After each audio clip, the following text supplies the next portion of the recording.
How's it going, boys? 1 second here. Let me turn those down a little bit there. There we go. Hope everybody's doing good tonight. Busy last week. Pretty slow day today. Obviously, we knew we were coming into this. It was going to be that. Let's get started here. I'll try to keep this one short and sweet. Basically, let's see here real quick.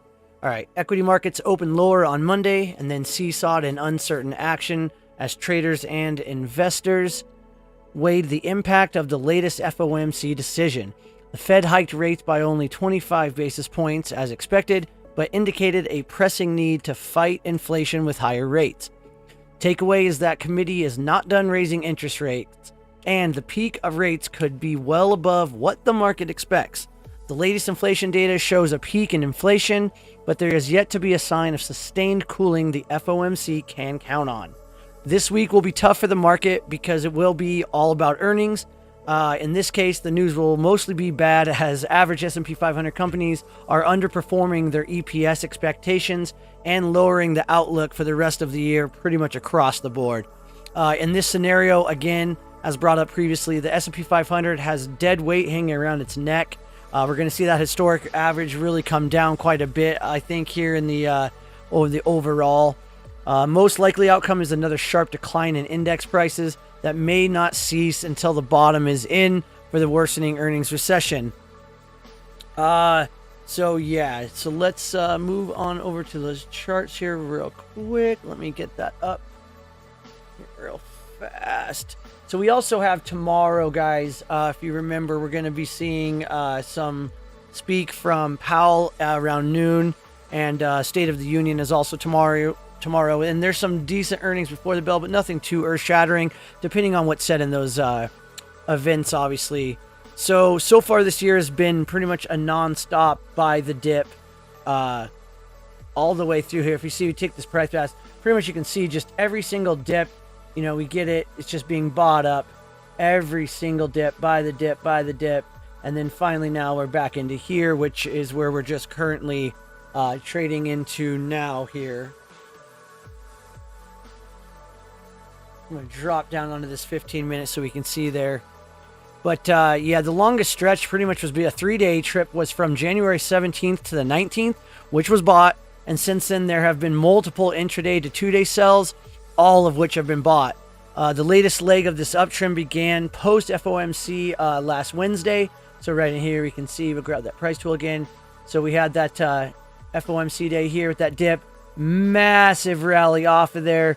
Consolidated. Bought it up, flagged, another dip, bought up, then there's our high. And so far now we've been back here pretty much just sitting here.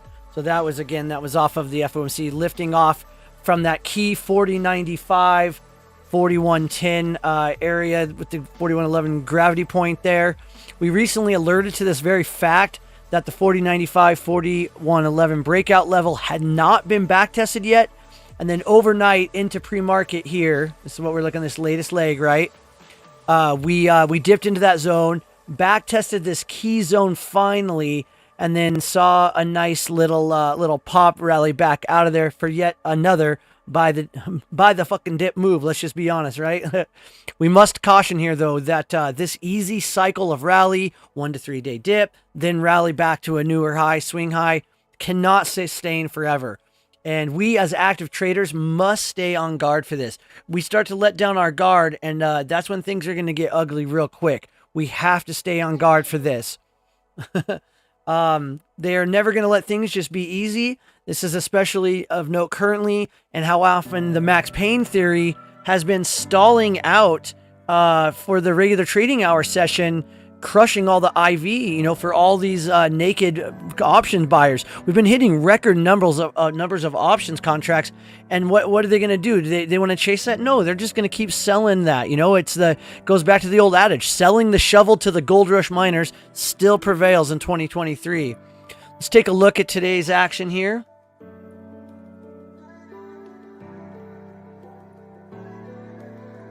These little dotted lines are our session breaks, by the way, guys. So we did earlier today around this, so we got into the trading here at about 10:30, right in here.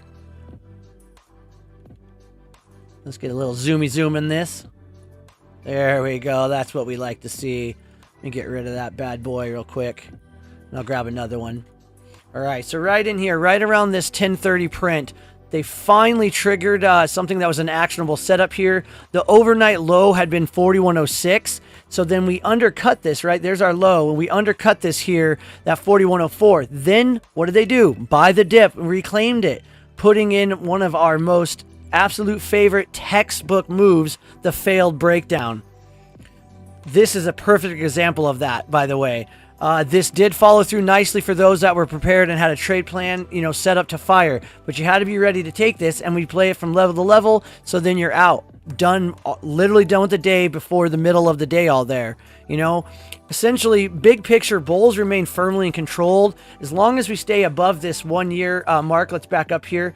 So as long as bulls stay out of this clear, you know, this big trend line that's right here, bulls are still in... it's in their court, right? It's on their side. So we recently broke out of that January 25th, and then now we've just been covering back around the 4K area is where that trend line is now. So short term, FOMC last Wednesday caused ES to lift off above the 40.95 zone, and this remains critical support to keep the immediate rally intact.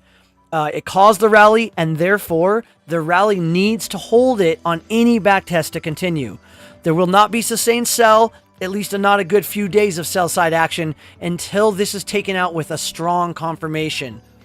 We had a large trend move last week though, and therefore we expect more tactical, tough to predict environment this week.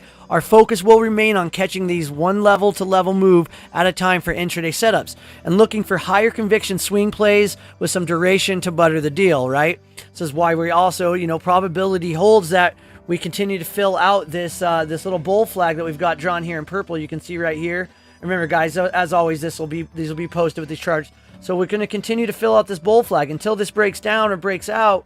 We're just continuing to fill out this bull flag. I like watching it on the daily and the 4 hour. The 4 hour actually shows it a little bit cleaner here. Let's take a look at that. Yeah, it's nice and clean on that 4 hour. So I would be, everything is here. Your triggers to the downside are here. Triggers to the upside are up here. It's literally that simple. Keep it simple. It's the old, goes back to the KISS adage, keep it simple, stupid. That whole idea. So this purple flag structure here, which has the 41.75 resistance, and then the 41.10 down to 40.95 support. Now a likely path, let's go ahead and grab that one more time.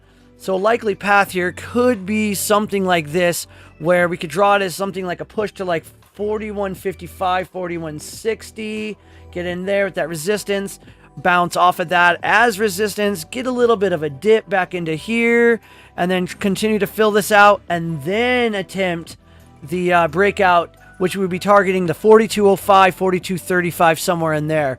Now, again, if this 40.90, 40.95 fails, that's where the sell move begins.